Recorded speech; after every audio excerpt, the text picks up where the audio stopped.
Francesco Matarazzo escolhe o filho Ermelino como seu sucessor na presidência da empresa. Mas em uma viagem à Itália, Ermelino morre em um acidente de carro. Abalado com a morte do filho, precisa escolher um novo sucessor e se decide por Chiquinho, seu filho mais novo. Mas os demais filhos reprovam a escolha. Não posso assinar isso, papá. Enquanto isso, Percival Farquhar busca investimentos para viabilizar a Itabira Iron, empresa criada para explorar o minério de ferro do Brasil. Mas a quebra da Bolsa de Nova York coloca o mundo em crise. Quantos andar a mais você acha que a fundação aguenta? Em São Paulo, o monumento triunfante de Martinelli ainda não está completo. Para sobreviver, ele depende dos seus negócios de importação e exportação. Mas esses negócios também sofrem com a quebra da Bolsa. E o movimento de navios no Porto de Santos despenca. Os investimentos de Guilherme Guinle correm perigo. O mundo está em crise. E no Brasil começa uma revolução que vai mudar o destino do país.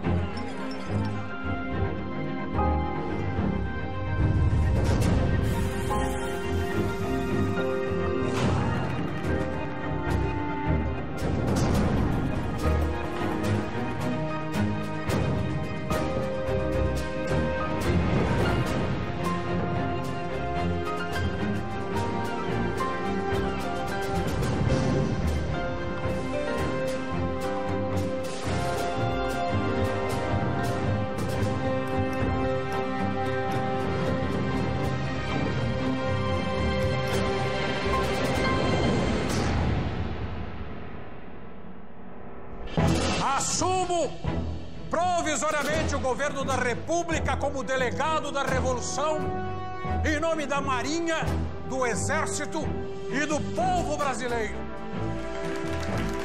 Em meio ao caos que assola o Brasil e o mundo, um homem toma o poder da nação. Getúlio Vargas.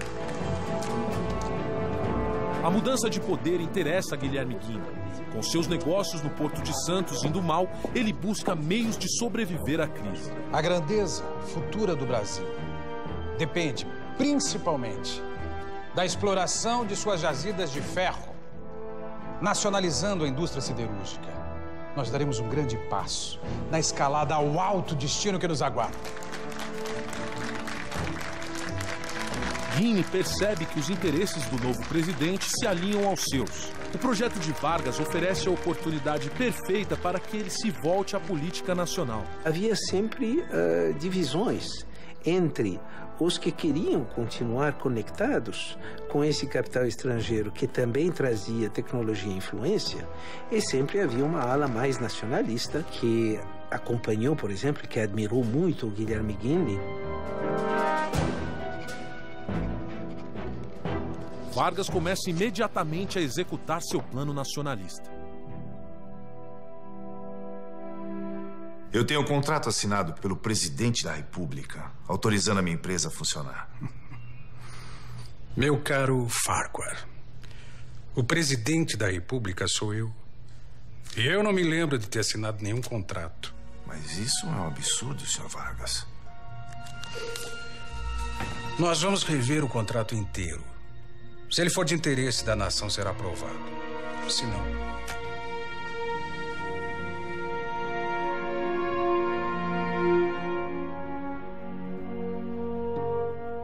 Itabira é uma das maiores reservas de ferro do mundo.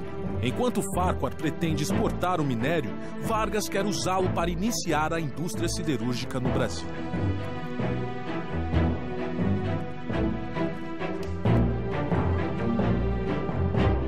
O Getúlio, desde cedo, acreditava, sim, nesse Estado gestor, nesse Estado administrador, nesse Estado indutor do desenvolvimento.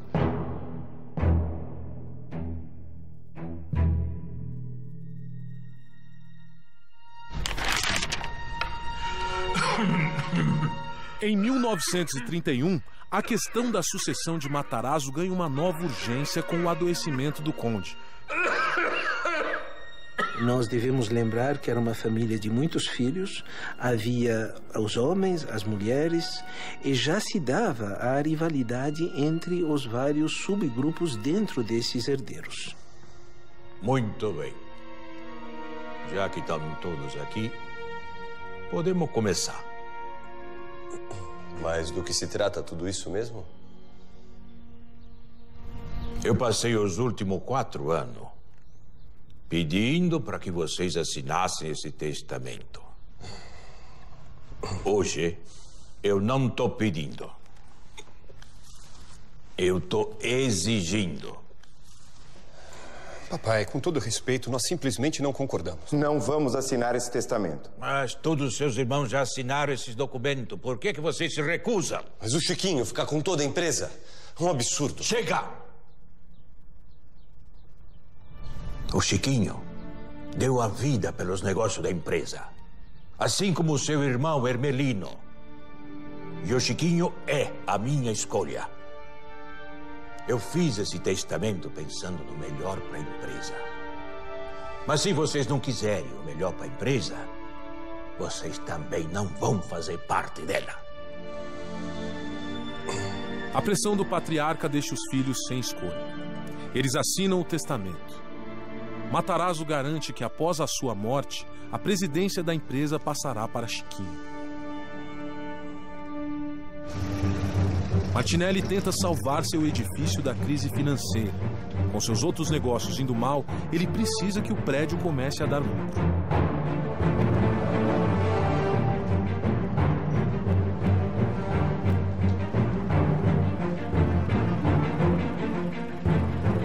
Ele inicia as atividades do edifício antes que o acabamento final esteja pronto.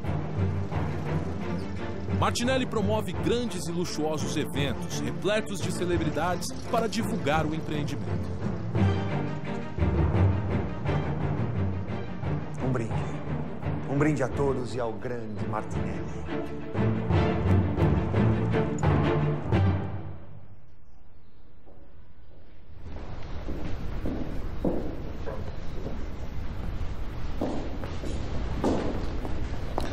Salvatore,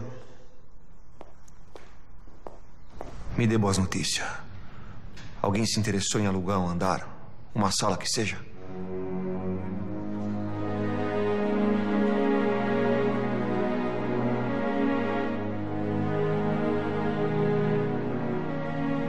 O prédio acabou sendo um elefante branco, porque uma parte ficou fechada. Era a mais do que havia necessidade no período.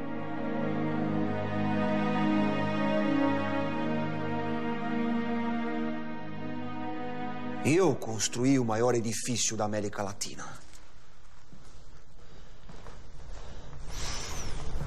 E eu preciso de mais prazo. Avise os demais que eu quero renegociar a dívida. Impossível. É um marco na história desse país. Será que você não enxerga a importância econômica desse prédio?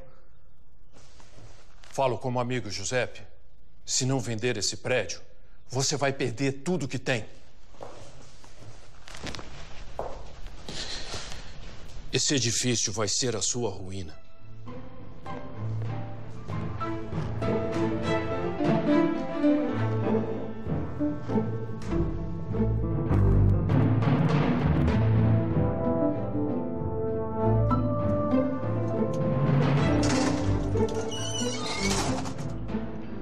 O senhor vai fazer falta aqui no seu prédio, seu Martinelli.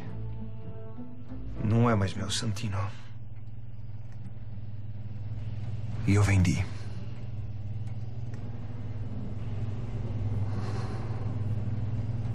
Um prédio desse deve ter rendido um dinheirão, não?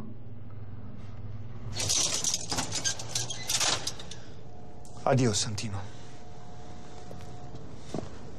Boa sorte, Sr. Martinelli.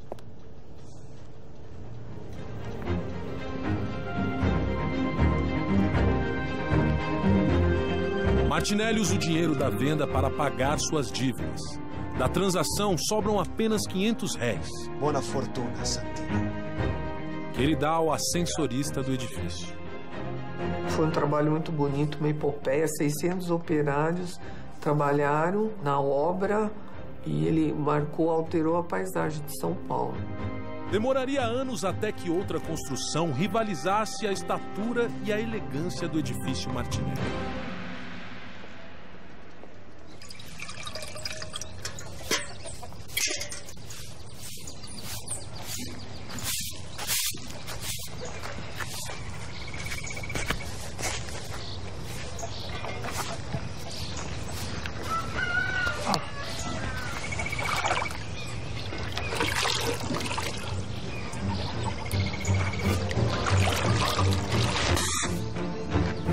Antônio!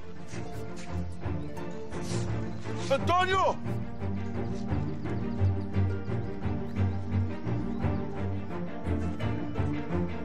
Liga. Safado! Envenenando o meu poço! Não fiz nada disso, não. Tá maluco, velho? Mentiroso! Quem mais ia botar veneno na minha água? É que vou saber. Ah, você sim, não foi. Em Salvador, uma simples disputa de vizinhos está prestes a mudar a história do país. Pois eu vou provar que foi você. Prove. Prove que eu quero ver. Quero ver provar. Diga isso, Manuel. Ele não tá me envenenando? Diga. Isso não é veneno? Isso é petróleo. Avise os demais que eu quero renegociar a dívida. Martinelli é obrigado a vender o edifício para quitar suas enormes dívidas. Seus irmãos já assinaram esses documentos. Por que você se recusa? Matarazzo finalmente consegue que os filhos assinem o testamento, garantindo que Chiquinho seja seu sucessor na presidência da empresa.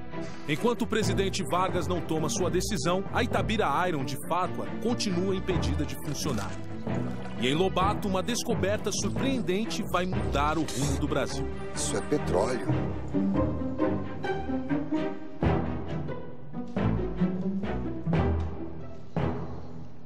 É impossível. Já fizeram pesquisas. Não existe petróleo em Lobato. Veja o senhor mesmo. Naquela época, a grande corrente dizia que o Brasil não detinha nenhum recurso correspondente a petróleo. A descoberta em Lobato chega ao renomado geólogo de Salvador, Silvio Frois.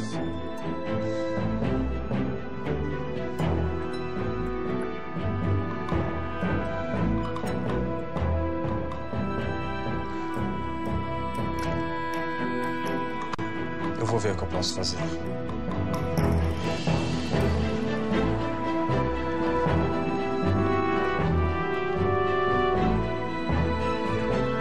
Silvio Frois, há quanto tempo? Tempo demais. E se eu te dissesse que existe petróleo no Brasil?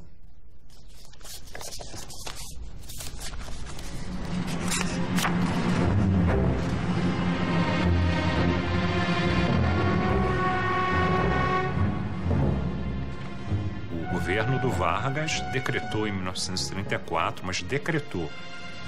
O Brasil não tem petróleo, não se toca mais no assunto. Eu só preciso de alguém que financie a pesquisa. O plano é interessante. Eu sabia que você ia gostar. Interessante, mas muito caro. É um projeto grande, são custos necessários. E muito arriscado também. Ninguém acredita que exista petróleo em Lobato. Confie em mim. Imagine o quanto você pode ganhar. A verdade é que o porto não anda nada bem, Silvio.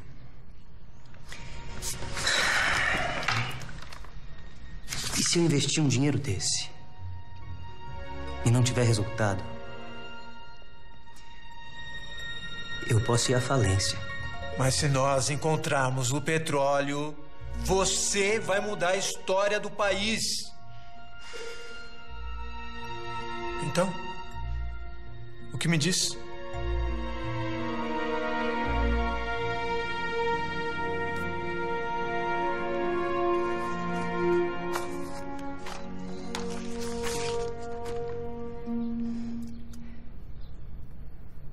Eu acho que nós vamos para Lobato. Sabia. Nós temos essa geração de pioneiros, da qual o Guilherme faz parte, que via no petróleo uma oportunidade de desenvolvimento para o Brasil. Ele começa a financiar esses geólogos que iam contra essa tese oficial do Estado brasileiro, que aqui não tem petróleo. Se você conseguir as provas, provas realmente concretas, eu as levarei ao presidente do Brasil. O papel do líder é fundamental nisso. As pessoas esperam a liderança para tomarem ação. E o líder tem que estar sempre lá, otimista, levando as coisas para frente e fazendo as coisas acontecerem.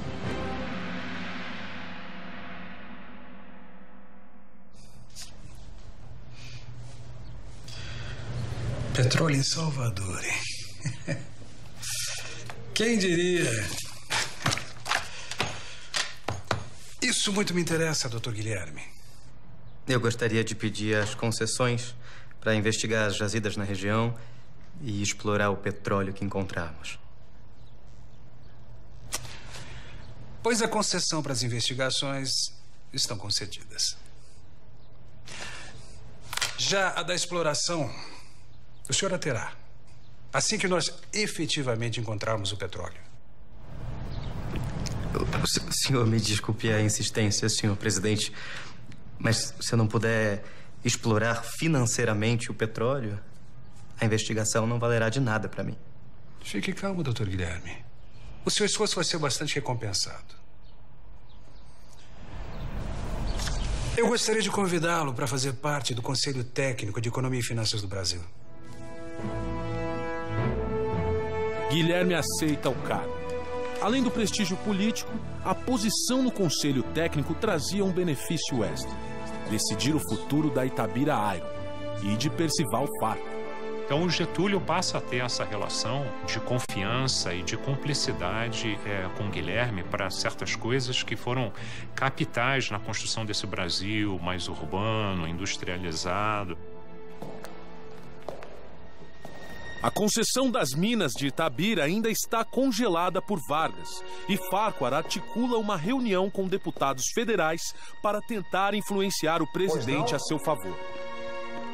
Onde estão os deputados? Não existem mais deputados. Getúlio dissolveu o Congresso. Com licença. Num golpe de Estado, Getúlio Vargas institui o Estado Novo no Brasil. Sem o Congresso, Farquhar perde sua única possibilidade de influenciar o presidente a favor de seus negócios. Eu acho que todos os pioneiros, ao mesmo tempo, tiveram que sofrer e se beneficiar das suas relações com o governo. Com o aval de Getúlio, Guilherme investe grande capital e inicia as investigações da Bahia. Ele arrisca tudo na sua busca pelo petróleo. O futuro do Brasil está em nossas mãos.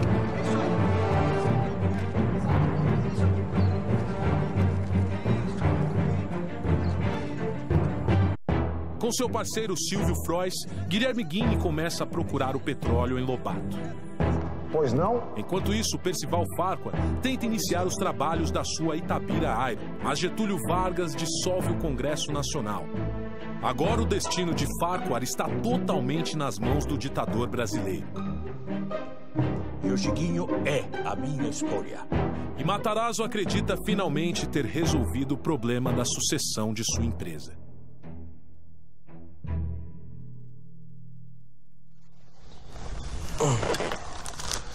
Chiquinho? Oi, André. Esperando o papai? É. Preciso que ele autorize uma compra. Um pouco estranho, não é? Faz 4 anos que nós assinamos o testamento. Você é o sucessor escolhido do papai. E mesmo assim, você precisa de autorização para decidir qualquer coisa. Você sabe como ele é, né? Gosta de controlar tudo. Claro, claro. Mas quando nós assinamos, nós achamos que você teria o controle de tudo. Será que o papai confia de verdade em você? O que você tá querendo insinuar, André?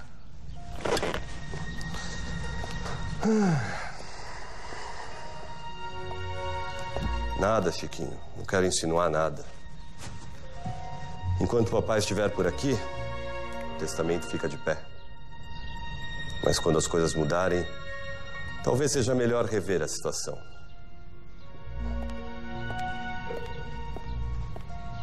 O modelo era esse, né? As famílias escolhiam um dos herdeiros para comandar, né, o complexo empresarial. Esse modelo complicou a vida de centenas, dezenas de empresas familiares brasileiras. Mais de metade. Eles nunca aceitaram o testamento. Eles assinaram, mas nunca aceitaram. Calma, Chiquinho, não há nada que eles possam fazer. Claro que tem, pai. Eles podem questionar o testamento, a empresa vai ficar estilhaçada. Eu preciso ser nomeado presidente agora, enquanto o senhor ainda está aqui. Não. Isso não. É o único jeito. Eu preciso do controle de verdade. Uma promessa num pedaço de papel não vale nada. Eu sou o presidente. Sempre foi assim e sempre será assim. Mas como? E o Hermelino? Você não é o Hermelino. Entendi, pai. Certo. Então eu me demito. Pode rasgar o testamento. Eu não quero mais nenhuma relação com essa empresa. Nenhuma. Meu filho, vem cá, Chiquinho.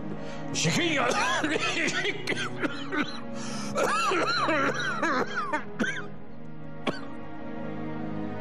Ele trabalhou muito, né, por uma sucessão harmoniosa e amplamente aceita. Matarazzo precisa manter Chiquinho como seu sucessor, mas ele não quer abrir mão do seu poder na empresa. Depois de muito refletir, ele elabora uma estratégia. Senhor André. Desejando que meus próprios filhos resolvam, por maioria, sobre aquilo que mais lhes convenha, decidimos, eu e Chiquinho, fazer uma consulta, a fim de que respondam se estão satisfeitos com os atos que realizei, reunindo nas mãos de Chiquinho a maioria dos votos da nossa sociedade.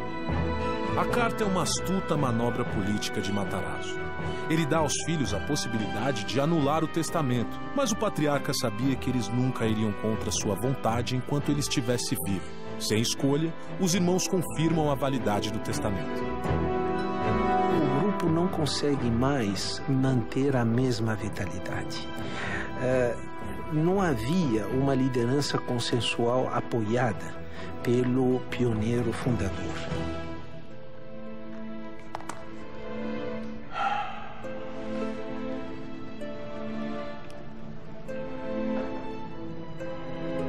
Ele fez prosperar uma lógica de valores e fez com que, enquanto ele prevalecia no projeto das empresas e da família, isso esteve presente.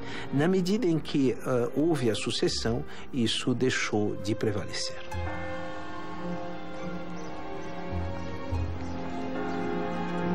Em 10 de dezembro de 1937, morre Francesco Matarazzo.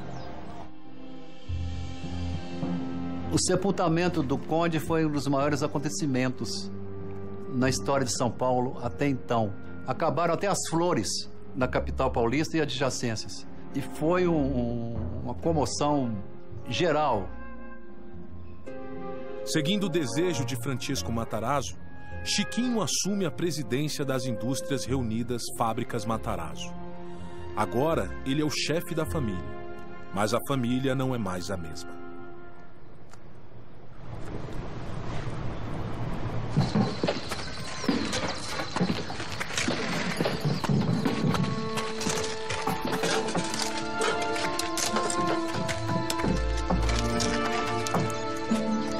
Já furamos dezenas de poços, Silvio, e nada de petróleo. O maquinário importado, o salário dos trabalhadores, as análises de laboratório, estamos gastando uma fortuna. Mas vai valer a pena. O petróleo está lá, eu tenho certeza. Mas o dinheiro está acabando. Vamos deixar essa última perfuração terminar. E eu sinto muito, Silvio. Encerramos a investigação. O Estado Novo muda radicalmente o panorama político do Brasil, centralizando todo o poder nas mãos de Getúlio Vargas. Getúlio dissolveu o Congresso. Sua política de nacionalização da indústria coloca a Itabira Iron de Farquhar novamente em perigo. Não podemos descansar enquanto não encontrarmos o nosso objetivo. E enquanto o país se ajusta ao novo regime, Guilherme Guine e Silvio Frois buscam petróleo em Salvador. O dinheiro está acabando.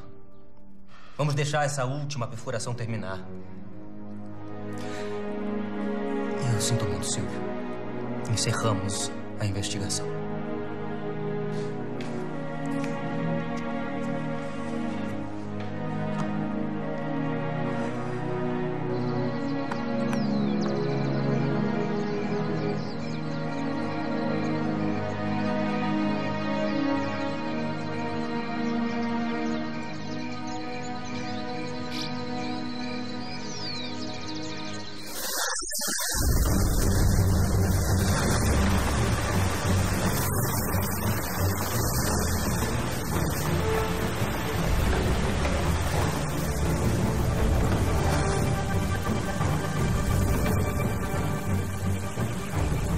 Em 21 de janeiro de 1939, sem a presença de ninguém, o petróleo finalmente jorra em Lobato.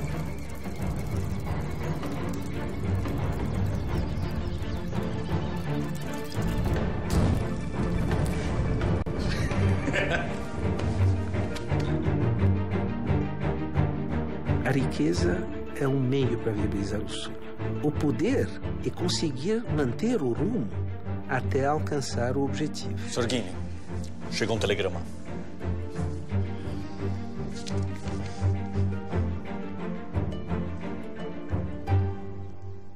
O que é que foi? Vargas estatizou o poço de Lobato. O nosso petróleo agora é do governo.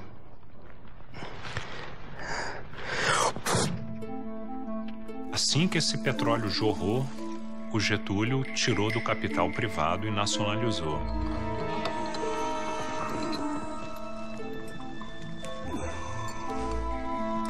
Senhor presidente, eu preciso insistir.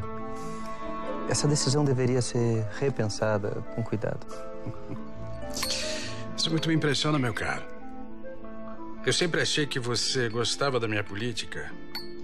Recursos naturais na mão do governo brasileiro. Ou será que eu estava enganado? Não, absolutamente. Mas eu tenho sócios e nós gastamos muito dinheiro com a pesquisa. Ao menos a concessão para explorar o petróleo poderia ficar com a nossa empresa. Sinto muito. Isso não vai ser possível. O petróleo brasileiro pertence ao governo. Mas, presidente... Fique calmo. Claro que se vocês quiserem, vocês podem pedir o ressarcimento do capital investido. Eu não quero que vocês saiam daqui de mãos abanando.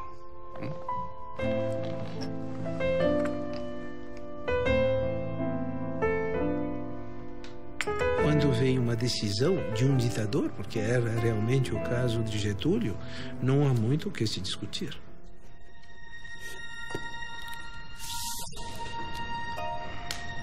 Frois entra com uma petição para recuperar o dinheiro investido.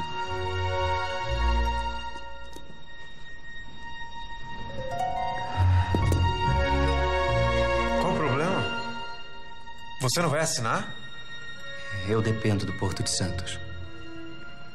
E o Porto é uma concessão do governo. É melhor para mim ficar nas graças do Vargas do que pedir essa indenização. O que você vai fazer agora? O petróleo já está fora das nossas mãos. Fique à vontade para tomar a sua decisão. Mas eu preciso pensar no próximo passo. A questão não era uma questão financeira, era uma questão de um sonho. E esse sonho não seria compensado através de uma indenização. Ao recusar a indenização por Lobato, Guinle garante uma excelente posição com Getúlio Vargas. E agora ele decide focar sua atenção na indústria siderúrgica. A siderurgia já estava totalmente estabelecida nos Estados Unidos. As grandes pontes já se beneficiavam dessa siderurgia. Mas no Brasil ainda nós não tínhamos essa tecnologia e havia a necessidade de importar todos esses produtos. Para se criar uma indústria siderúrgica é necessário minério de ferro. E as minas de Itabira são o maior depósito do minério do país. Mas a concessão para a exploração das minas está nas mãos de Percival Farquhar. Caso Vargas finalmente aprove o contrato, que há anos está em revisão, Farquhar pretende exportar todo o minério extraído. Gimli não pode deixar que isso aconteça. Ele usa sua influência junto ao presidente para cancelar de uma vez por todas o contrato de Farquhar. Eu vou esmagar esse presidente. Eu vou esmagar Guilherme Gimli. Eles querem que o minério de ferro fique nas mãos dos brasileiros, não é mesmo? Então é o que nós faremos. Vamos construir uma empresa 100% nacional. Mas como será essa empresa brasileira se a maior parte das ações ainda vai continuar com o senhor? Mas ninguém precisa ficar sabendo desse pequeno detalhe, meu amigo. Com sócios brasileiros, Farquhar cria uma nova empresa, a Companhia Brasileira de Mineração. O conselho técnico encabeçado por Gimli autoriza a empresa a funcionar. Com a exploração das minas de ferro de Itabira, Farquhar vai se tornar o maior empresário de minério de ferro do mundo. A Companhia Brasileira de Mineração.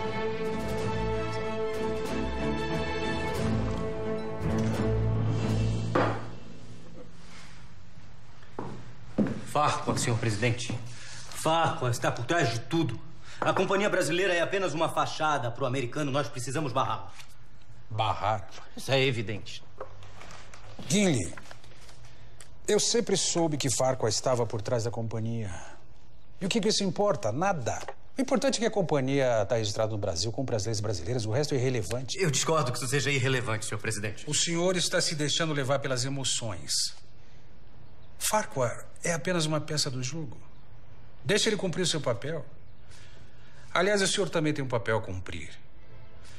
A empresa de Farquhar vai extrair o minério, mas ainda é necessário transformá-lo em aço. Ainda precisamos de uma siderurgia. Vargas cria a comissão executiva do plano siderúrgico e nomeia Gimli como presidente. Ele está junto com Getúlio discutindo o futuro da siderurgia no Brasil, né? E será o homem da total confiança do Getúlio. A cidade de Volta Redonda, no Rio de Janeiro, é escolhida como lugar de instalação da futura usina siderúrgica. Gimli tenta conseguir capital estrangeiro para a construção da usina. E um projeto grandioso como a siderúrgica precisa de muito dinheiro. Mas a Europa está em crise. Se a guerra estourar, conseguir um empréstimo vai ficar praticamente impossível. O nosso trabalho deve ser mantido. As linhas de investimento são todas muito certas. Só que dependemos do posicionamento do presidente. Em breve isso deve... Doutor Guilherme, é oficial. A Alemanha invadiu a Polônia. Começou a guerra. 2 dias depois, França e Inglaterra declaram guerra aos alemães.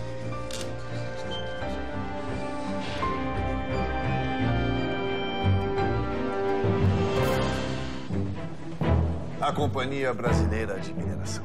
Farquhar finalmente consegue autorização para extrair o minério de ferro de Itabira. Farquhar, senhor presidente. Farquhar está por trás de tudo. Gimli fica ultrajado com a manobra do seu maior adversário. Mas o presidente Vargas acalma seus ânimos. E Gimli fica encarregado de executar o plano da siderurgia nacional. Mas o início da Segunda Guerra Mundial ameaça a empreitada. A Alemanha invadiu a Polônia. Começou a guerra.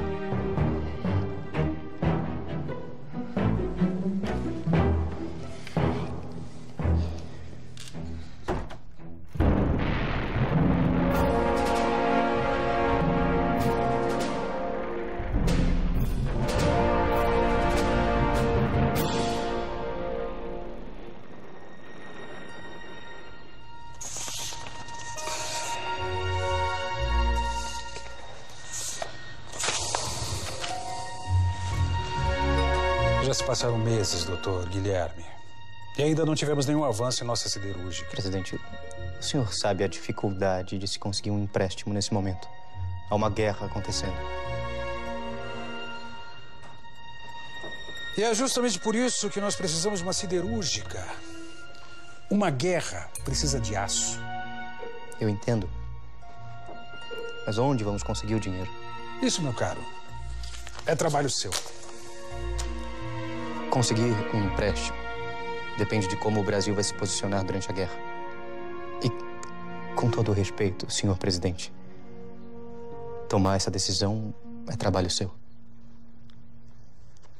O Guilherme Guinle, o grande desafio dele é levantar uma obra de grande porte, com sofisticação tecnológica, com uma mão de obra despreparada e num ambiente de guerra.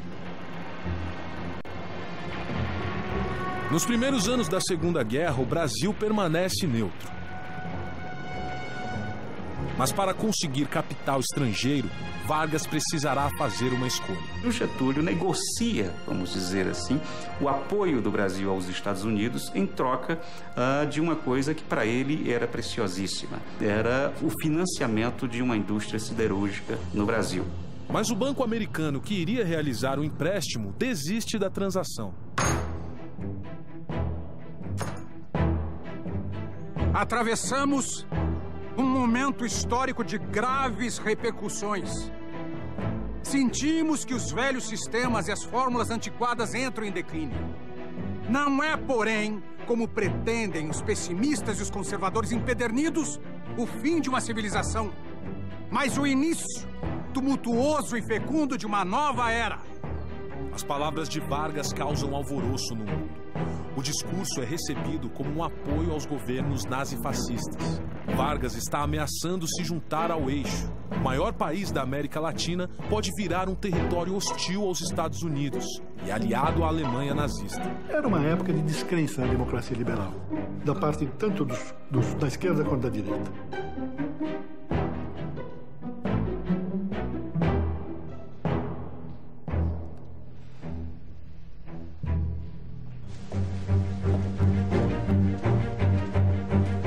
Os Estados Unidos, temerosos ao ver o Brasil se aproximando do eixo, decidem financiar a siderurgia de Vargas para garantir o apoio brasileiro. Guinle é enviado para os Estados Unidos para discutir o acordo. A família Guinle era um nome de peso no cenário internacional. Ele consegue o empréstimo de milhões de dólares para a construção da usina siderúrgica. Em 30 de janeiro de 1941, Vargas assina o decreto que cria a Companhia Siderúrgica Nacional. Guinle é nomeado presidente da nova companhia. Para essas pessoas, a riqueza material não é um fim, é um meio. É um meio de viabilizar o sonho. E o sonho do Guilherme era a sua liderança e da sua família. Após anos de desafios, Guinle alcança seus objetivos. Licença, Sr. Farquhar. O Sr. Guinle está aqui para vê-lo. Guinle? O que ele quer? Mande-o entrar.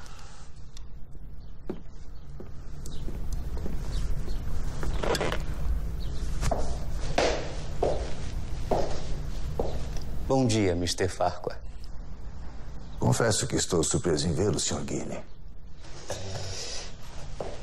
O senhor sabe do interesse nacional no minério de ferro? E eu sou o presidente da Companhia Siderúrgica Nacional. E isso quer dizer que nossos encontros serão mais frequentes? Pelo contrário. Vim aqui informar que o governo vai estatizar a sua companhia. Estatizar a minha companhia? Acho que seus negócios no Brasil finalmente acabaram.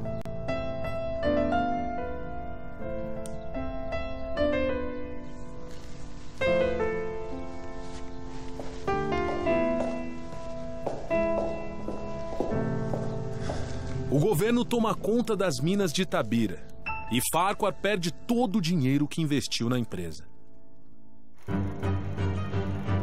Começa a construção da usina de Volta Redonda. Não tem ninguém parecido na história recente do Brasil com o mesmo prestígio que o Guilherme Guinle teve em 1945. Eram muitos desafios e ele conseguiu chegar ao final com a obra em dia. Após ser estatizada, a Itabira Iron de Farquhar é rebatizada de Vale do Rio Doce. Juntas, a Vale e a Companhia Siderúrgica Nacional formam um dos maiores complexos de mineração e siderurgia do mundo. Com Guilherme Guinle à frente, o Brasil entra na Era do Aço. conseguir confrontar interesses tão fortes. Demonstra que é capaz de se aliar a grandes talentos e viabilizar sonhos ousados.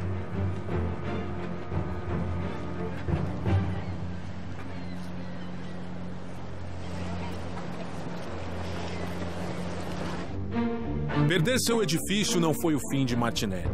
Ele se muda para o Rio de Janeiro e continua com outros empreendimentos. Quando visita São Paulo, evita a rua Líbero Badaró, para não ter que encarar seu maior fracasso. Ele tinha uma visão urbana do que a cidade se tornaria que ninguém tinha naquela época. Ele sentiu o potencial. E sentiu talvez o potencial também através dos Matarazzo que vinham com essa força toda das indústrias, né? Matarazzo deixa seu sucessor escolhido, Chiquinho, na presidência da empresa. As grandes chaminés eram o símbolo de prestígio e isso ele cultivou ao longo de toda a sua vida. Quando começa a sucessão, prevalecendo a lógica de poder, ela sufocou a lógica de resultados. O pai foi construindo degrau por degrau, rapidamente, mas degrau por degrau. Ele já pegou esse conglomerado nacional e internacional. Agora você imagine a complexidade de controlar tudo isso.